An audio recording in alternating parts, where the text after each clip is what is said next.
నమస్కారం, నేను doctor Lalithya skin and laser centre Nalgonda. మనకి skin barrier 5 kinds of barriers ఉంటాయి. అంటే మనకి స్కిన్ బయట ఎన్వైరన్మెంట్ నుంచి బ్యారియర్ లాగా ఒక పొరలాగా మన లోపల ఉన్న ఆర్గాన్స్ని ప్రొటెక్ట్ చేస్తుంది.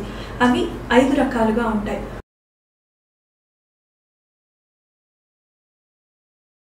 Permeability barrier, antimicrobial barrier, antioxidant barrier, immune response barrier, photoprotection barrier. Permeability barrier అంటే వాటర్ కంటెంట్ ని బ్యాలెన్స్ చేస్తుంది.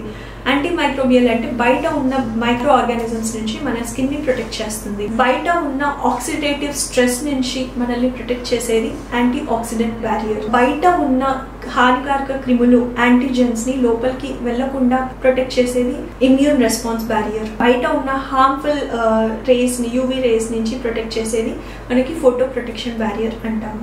జనరల్ గా ఈ బ్యారియర్ డిస్టర్బెన్స్ అయినప్పుడు మనకి eczema, dry skin, atopic dermatitis, various other skin conditions అనేవి వస్తూ ఉంటాయి. సో ఈ ఎపిడర్మల్ బ్యారియర్ అనేది డిస్టర్బ్ అయినప్పుడు ఇట్లాంటి స్కిన్ కండిషన్స్ వస్తాయి. సో బ్యారియర్ని మనం ఎలా ప్రొటెక్ట్ చేసుకోవాలి?